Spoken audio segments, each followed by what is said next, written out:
दोस्तों इमेजिन करो एक बहुत बड़ी तबाही के बाद की दुनिया जहां बचे कुचे चंद लोग पृथ्वी को दोबारा बसाने की कोशिश करते हैं, मगर विशाल जानवर और कुछ म्यूटेंट्स उनके खून के प्यासे बन जाते हैं। कुछ ऐसा ही हम देखने वाले हैं आज की इस पोस्ट एपोकलिप्टिक मूवी में, जिसका नाम है द लॉस्ट फ्यूचर। फिल्म के स्टार्ट में हमें क़यामत के बाद का टाइम दिखाया गया है, जहां कोलंबिया के ग्रे रॉक नेशनल पार्क में सर्वाइवर्स का एक ग्रुप कबीले की शक्ल में रह रहा था। उन्होंने यहां अपने लिए एक छोटा सा गांव बना रखा था, जो कि टेक्नोलॉजी के बिना एक प्रिमिटिव सोसाइटी थी। वो लोग डिफरेंट तरह के जानवरों का शिकार करते थे, मगर इंसानों की तरह दिखने वाले कुछ ज़ॉम्बीज लाइक म्यूटेंट से बच के रहते थे, क्योंकि उनके थ्रू एक ऐसी बीमारी फैलती थी जिससे विक्टिम म्यूटेंट में बदल जाता था। इस ट्राइब का लीडर उली था, जिसका बेटा 7 बहुत अच्छा हंटर था।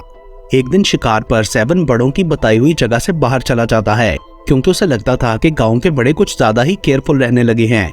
मगर चीफ उरी वहां पहुंचकर 7 को डांटता है कि उसने अपने साथ साथ पूरे गांव की लाइफ को खतरे में डाल दिया। मगर 7 का कहना था कि वो लोग इतने दिनों से सिर्फ पत्ते और बेरीज ही खा रहे हैं, इसलिए वो किसी जानवर का शिकार करके खुद को बेस्ट हंटर और फ्यूचर चीफ प्रूव करना चाहता था। सो चीफ उरी उसे एक चांस दे देता है। जंगल में थोड़ा और आगे जाने पर उन्हें कैलब मिलता है, जो खाने के लिए किसी जानवर को ढूंढ रहा था। वो लोग बहुत आगे निकल आए थे, सो उरी उन्हें वापस चलने को बोलता है। बट तभी करीब से किसी जानवर की आवाज आती है, सो वो उसे मारने के लिए थोड़ा और आगे चले जाते हैं। जल्दी एक बीस्ट उनके सामने आ जाता है, जो कि कोई बहुत बड़ा म्यूटेटेड स्लॉथ था। 7 की लीड में वो सब लोग उस विशाल जानवर को मारने में कामयाब हो गए थे। कैलब भी बहुत अच्छा ट्रैकर और हंटर था, बट 7 के आगे उसे अंडर एस्टिमेट किया जाता था। उरी उस बीस्ट का हार्ट कैलब और 7 को दे देता है, क्योंकि उन्हीं की वजह से गांव वालों को आज डिनर में मीट मिलने वाला था। अचानक उनका एक दोस्त जंगल से भागता हुआ आता है, जो कि इन्फेक्टेड होकर म्यूटेंट में बदल रहा था। वो उनसे बोलता है कि मुझे मार डालो, मगर 7 ऐसा नहीं करना चाहता था। तभी जंगल में से एक तीर आकर उसे लगता है, जिससे उसकी डेथ हो जाती है। इससे 7 को गुस्सा आ गया था, मगर उरी उन सबको वापस गाँव चलने को कहता है। वो लोग नहीं जानते थे कि जंगल में छुपा एक मिस्टीरियस आदमी एमएल उन्हें फॉलो कर रहा था।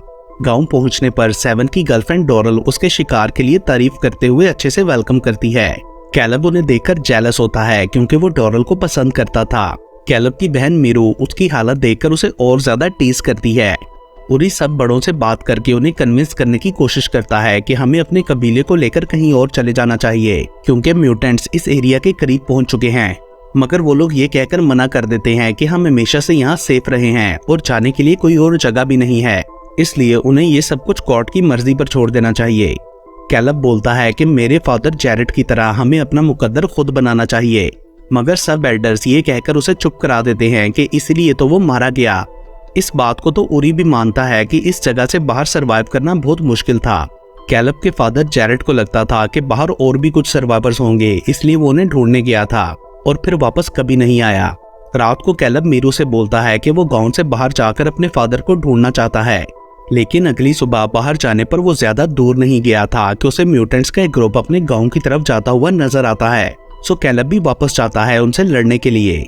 म्यूटेंट्स और गांव वालों के दरमियान खूनखार लड़ाई होती है। कुछ म्यूटेंट्स को तो वो मार लेते हैं, मगर वो लोग बहुत ही ज्यादा थे। सो एल्डर्स अपने बचे हुए लोगों को एक केव में छुपने के लिए कहते हैं, और उरी उन सबको बचाते हुए अपना सैक्रिफाइस दे देता है। एल्डर्स केव का दरवाजा बंद कर देते हैं, जबकि 7, कैलब और डोरल बाहर ही रह गए थे।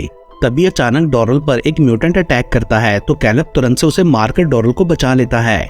उसके बाद वो तीनों एक बड़े से पत्थर के पीछे छुपकर म्यूटेंट्स को देखते हैं, जो कि उस केव के इर्द गिर्द घूम रहे थे, किसी तरह अंदर जाने का रास्ता ढूंढने के लिए।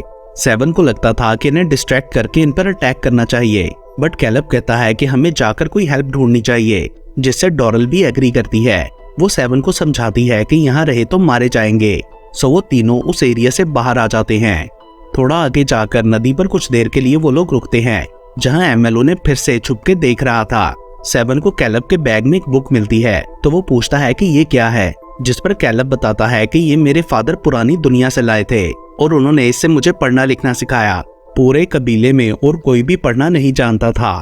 तभी अचानक उन्हें थोड़ा दूर एक म्यूटेंट दिखता है और वो लोग फिर से भागने लगते हैं, मगर म्यूटेंट भी उनके पीछे आकर अटैक कर देता है।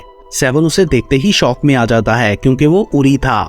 मगर इससे पहले कि वो 7 पर अटैक करता, एमएल सामने आकर म्यूटेंट को मार डालता है, ये कहते हुए कि यह अब उरी नहीं रहा। देन एमएल उन लोगों को बताता है कि मैं कैलब के फादर जैरेड को जानता था और पूछता है कि आप लोगों के नाक से खून तो नहीं निकला, क्योंकि म्यूटेंट्स का ये इन्फेक्शन सिर्फ काटने से ही नहीं फैलता बल्कि उनके करीब सांस लेने से भी हो सकता है, लेकिन इसका प्रोसेस थोड़ा स्लो होता है। उसके बाद वो उन तीनों को अपने घर की तरफ ले जाते हुए बताता है कि जैरेड ने एक येलो पाउडर फॉर्मूला बनाया था जिसे खाने से मैं इस इन्फेक्शन से इम्यून हो चुका हूँ। एमएल का घर नदी के दूसरे किनारे था क्योंकि म्यूटेंट्स को पानी से डर लगता था, सो वो तैर के उस तरफ नहीं जा सकते थे। और एमएल का घर वहाँ सेफ है जो कि एक पुरानी बिल्डिंग में है। घर पहुंचकर एमएल उन्हें अपनी बीवी नीना और बेटे पर्क से मिलवाता है। नीना उस पर गुस्सा भी करती है कि ये लोग इन्फेक्टेड हो सकते हैं, तुम इन्हें यहाँ क्यों लाए हो, बट एमएल उसे इग्नोर कर देता है। देन लंच करते हुए वो उन लोगों को बताता है कि इंसानों ने एक्सटिंक्ट जानवरों को दोबारा दुनिया में लाने की कोशिश की, तो उनके साथ साथ वो ऐसी बीमारियों को भी जन्म दे बैठे जो उनके कंट्रोल में नहीं रही और इसी इन्फेक्शन से म्यूटेंट्स बन गए। एमएल का मानना था कि ये उनके लिए गॉड की तरफ से पनिशमेंट है, मगर जैरेड ने येलो पाउडर की शक्ल में उसका इलाज बना लिया था जो ऑलरेडी कन्वर्टेड म्यूटेंट्स पर तो काम नहीं करता लेकिन इन्फेक्टेड लोगों को ठीक कर सकता है। मगर अनफॉर्चुनेटली उस पाउडर और फॉर्मूला को एक बेरहम आदमी गैगन चुरा कर ले गया और उसने अपने सिटी में कहीं पाउडर को छुपा दिया और उसे वापस आने से पहले ही जैरेड की डेथ हो गई। एमएल चाहता था कि ये लोग गैगन की सिटी जाकर वो फॉर्मूला लाएं और कैलब उसे डिकोड करके पाउडर बना ले, क्योंकि सिर्फ वही पढ़ना लिखना जानता था, जिसके लिए वो लोग मान जाते हैं। रात को सोते हुए नीना को कुछ आवाजें आती हैं तो वो उठकर दरवाजा लॉक कर देती है। दूसरी तरफ गांव में म्यूटेंट्स ने डेड बॉडीज के वेपन्स ले लिए थे और अब वो उनकी हेल्प से केव की एंट्रेंस को तोड़ने की कोशिश करते हैं।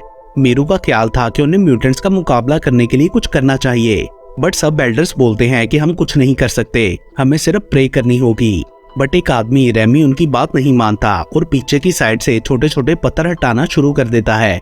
एल्डर्स को उनका ये काम सही नहीं लगता। उनके ख्याल में रेमी गॉड की मर्जी के अगेंस्ट काम कर रहा है, बट मीरू की तरह के कुछ और यंगस्टर्स भी रेमी की हेल्प करने लगते हैं और फाइनली उन्होंने एक होल बना लिया था, जिसके बाद मीरू, रेमी और योमैक हॉल के थ्रू दूसरी तरफ जाकर चेक करते हैं।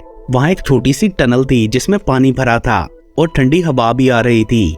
सो पानी के नीचे छोटे से रास्ते में मीरू तैरकर बाहर जाने की कोशिश करती है, मगर तुरंत ही वापस आ जाती है क्योंकि उसकी बॉडी से बहुत सारी लीचेस चिपक गई थी। रेमी और योमैक उसकी बॉडी से लीचेस उतार देते हैं। सो मीरू दोबारा जाने का डिसाइड करती है क्योंकि वो लोग इस टाइम पर गिव अप नहीं कर सकते थे। मीनवाइल एल्डर्स केव की एंट्रेंस के पास बैठे म्यूटेंट्स पर नजर रख रहे थे। तभी एक म्यूटेंट उन्हें पकड़ने के लिए गैप में से अपना हाथ अंदर लाता है तो वो लोग उसे तुरंत से मार डालते हैं, मगर तभी एक एल्डर की नाक से ब्लीडिंग होने लगी थी, मतलब वो इन्फेक्ट हो चुका था। दूसरी तरफ योमिक भी इन्फेक्टेड था। मीरू ने दूसरी तरफ जाकर उनके लिए रास्ता बना दिया, जहाँ से आगे बढ़ने पर उन्हें एक टनल मिलती है जिसके ऊपर से रोशनी आ रही थी। वो लोग उस पर चढ़कर ऊपर पहुँचते हैं तो वहाँ बाहर म्यूटेंट्स थे और जल्दी में वापस नीचे उतरते हुए योमिक गिर जाता है जिससे उसकी टांग टूट गई थी, बट वो अपनी वजह से बाकियों को मुश्किल में नहीं डालना चाहता था क्योंकि म्यूटेंट्स पीछे आ रहे थे। सो रेमी और मीरू उसे छोड़कर पानी की दूसरी तरफ भाग जाते हैं। म्यूटेंट्स योमेक को खाने के बाद उनके पीछे जाने की कोशिश करते हैं, मगर पानी के डर से वहीं रुक गए थे। उधर मेन केव में वापस जाने पर मीरू और रेमी देखते हैं कि ऑलमोस्ट सब गांव वाले ही इन्फेक्शन की वजह से बीमार हो चुके थे। एक एल्डर की हालत काफी खराब हो गई थी। वो उनसे खुद को मार देने को कहता है, मगर रेमी ऐसा करने से मना करता है तो मीरू आगे बढ़कर उसे मार डालती है और सबसे बोलती है कि अगर मैं भी इस कंडीशन में पहुंचूं तो मेरे साथ भी ऐसा ही करना। अगले सीन में हम कैलब के ग्रुप को देखते हैं जो कि एमएल की बोट से उस पाउडर की तलाश में जा रहे थे। अचानक दूर से कुछ म्यूटेंट्स उन्हें देखकर पत्थर मारना शुरू कर देते हैं। सो वो लोग जल्दी से वहां से आगे बढ़ जाते हैं। थोड़ा आगे एक फ्रेंडली कबीले ब्रदरहुड के एरिया में पहुंचकर एमएल बोलता है कि हमें आग से सिग्नल देकर उन्हें अपनी मदद के लिए बुलाना होगा। एंड जब वो करीब के टावर पर आग जलाने जाता है तो म्यूटेंट्स वहां आ जाते हैं। सो एमएल अपने साथियों को भागने के लिए कहते हुए खुद नीचे आकर म्यूटेंट से फाइट करता है। कैलब उसे अकेला छोड़कर जाना नहीं चाहता था, मगर सेवन उसे जबरदस्ती वापस बोट पर ले जाता है। उधर एमएल एक होल में गिर जाता है तो म्यूटेंट्स ऊपर से उसे पकड़ने की कोशिश करते हैं, तो उनमें से एक एमएल के पास ही नीचे गिर जाता है जहां एमएल ने उसे स्टैब करके मार डाला था। सो अब वो उस म्यूटेंट की बॉडी के साथ उस होल में स्टक होके रह गया था। ब्रदरहुड के लोगों ने उनका सिग्नल देख लिया था और वो लोग उनकी हेल्प के लिए वहां आते हैं, जहां उन्हें सिर्फ एमएल मिलता है। बाकी तीनों काफी आगे जा चुके थे और वो देखते हैं कि डोरल के नाक से भी खून आने लगा था, मतलब वो भी इन्फेक्टेड थी। दूसरी तरफ एमएल ब्रदरहुड के लोगों को बताता है कि उसे एक ऐसा इंसान मिला है जो पढ़ना लिखना जानता है और हमें उसे बचाना होगा। उधर वो तीनों एक एबेंडेंड सिटी में पहुंचते हैं जो कि अब गैगन का एरिया था। वहां के लोगों पर गैगन काफी जुल्म करता था। अचानक एक आदमी भागता हुआ उनके पास आता है तो सेवन उसे पाउडर का पूछता है, मगर वो आदमी ये सुनकर दोबारा भागने लगता है। एंड जब सेवन उसे पकड़ने के लिए पीछे जाता है तो कैलब और डॉरल को गैगन के गार्ड्स पकड़कर ले जाते हैं। गैगन के साथ उसकी बेटी जीजल भी थी। गैगन उन्हें पाउडर देने से इनकार कर देता है, जिस पर कैलब उसे समझाने की कोशिश करता है कि मैं जेरेड का बेटा हूँ जिसने ये पाउडर बनाया और मैं पढ़ना भी जानता हूँ, सो फॉर्मूला देखकर और पाउडर बना लूंगा। मगर गैगन फिर भी पाउडर देने से मना कर देता है। वो उस पाउडर को अपनी आने वाली जनरेशन के लिए बचा कर रखना चाहता था, लेकिन वो कैलब को पुरानी एबेंडेंड लाइब्रेरी जाने की इजाजत दे देता है ताकि वो फॉर्मूला ढूंढकर खुद पाउडर बना ले। जबकि डॉरल के इन्फेक्टेड होने की वजह से उसे आइसोलेशन में रख दिया जाता है। उधर सेवन चुपके से जीजल के पास जाकर उसे बोलता है कि मुझे उस पाउडर के पास ले चलो। जीजल अपने डैड के डर से उसकी हेल्प नहीं करना चाहती थी, मगर ये जानते हुए कि उसके डैड ने पाउडर किसी से चुराया था और सेवन हजारों लोगों की हेल्प करना चाहता है, वो मान जाती है। एंड देन वो सेवन को गैगन का सेफ दिखाती है जिसकी चाबी उसके गले में रहती थी। उस सेफ पर पड़ी डस्ट को देखकर सेवन बोलता है कि इसे तो काफी टाइम से खुला ही नहीं गया। मगर जीजल बताती है कि मेरे डैड डेली थोड़ा सा पाउडर निकालते हैं, मतलब पाउडर सेफ से बाहर कहीं और था, मगर उस रूम में सर्च करने पर भी उन्हें नहीं मिलता। तभी जीजल के माइंड में एक प्लान आता है। दूसरी तरफ कैलब को अपने फादर का फॉर्मूला मिल गया था, मगर उसे पढ़ने और दोबारा बनाने में कई महीनों लग जाने थे। लेकिन कैलब के पास टाइम बिल्कुल नहीं था क्योंकि उसे भी ब्लीडिंग स्टार्ट हो गई थी। गैगन को लगता है कि कैलब कभी भी ये फॉर्मूला दोबारा नहीं बना सकेगा, सो वो उसे थोड़ा सा पाउडर देने से भी मना कर देता है।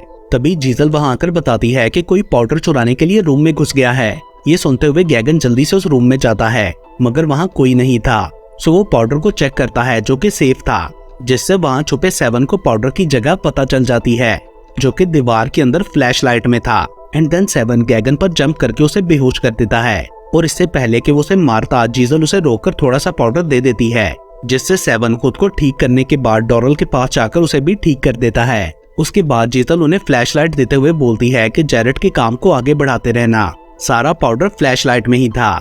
देन वो लोग लाइब्रेरी जाते हैं जहां गार्ड से फाइट करके कैलब को भी उस पाउडर से क्योर कर देते हैं। देन वो तीनों सेफली उस सिटी से निकल आते हैं, मगर जंगल पहुंचने पर कुछ गार्ड्स उनका वेट कर रहे थे, जिनसे फाइट करते हुए वो लोग किसी तरह अपनी बोट तक पहुंच जाते हैं। देन करीब के एक किनारे तक पहुंचकर वो लोग पहाड़ों के थ्रू आगे बढ़ते हैं जहां रस्सी का एक खतरनाक ब्रिज बना था, और ब्रिज क्रॉस करते हुए गैगन और उसकी आदमी उन्हें ढूंढ लेते हैं। कैलब की टांग में उनका एक तीर भी लग गया था। दूसरी तरफ पहुंचकर डॉरल कैलब को संभालती है, जबकि सेवन उन गार्ड से लड़ता है। उनके लिए कैलब को बचाना बहुत जरूरी था क्योंकि वही पाउडर को दोबारा बना सकता था, यानी कि वो ह्यूमैनिटी की आखिरी उम्मीद था। सेवन अपनी तरफ से ब्रिज की रस्सी काटने लगता है, जिससे गार्ड्स नीचे गिरने लगते हैं, मगर तभी गैगन के तीर सेवन को लग गए थे, जिससे वो नीचे खाई में गिर जाता है। उधर कैलब और डॉरल को उन लोगों से बचकर भागते हुए एमल और ब्रदरहुड के लोग मिल जाते हैं। वो लोग खाली बोट को देखकर उन्हें ढूंढते हुए यहाँ आए थे। उसके बाद वो सब लोग कैलब के गांव जाते हैं, जहां अब म्यूटेंट्स ने केव के अंदर जाने के लिए खुदाई स्टार्ट कर दी थी। ब्रदरहुड के लोग एक एक करके म्यूटेंट्स को मारने लगते हैं, जबकि डॉरल केव के अंदर जाकर सबको क्योर करने लगती है। मगर तभी गैगन उनका पीछा करता हुआ वहां भी पहुंच जाता है और कैलब पर तीर चला देता है, मगर एमल उसे बचाने के लिए आगे आ जाता है, जिससे तीर उसे लग गया था। गुस्से में कैलब गैगन पर हथौड़ा फेंकता है, जिसके लगने से उसकी डेथ हो जाती है। देन हमें कुछ दिन बाद का टाइम दिखाया जाता है, जहां मीरू अब और बच्चों को भी पढ़ना लिखना सिखा रही थी और एमल भी ठीक हो चुका था। डॉरल और कैलब एमल को उसके घर छोड़ने के लिए जाते हैं। उसके बाद कैलब सिटी जाता है ताकि अपने फादर का काम पूरा करके ह्यूमैनिटी को बचा सके। और इसके साथ ही ये मूवी यहीं पर खत्म हो जाती है।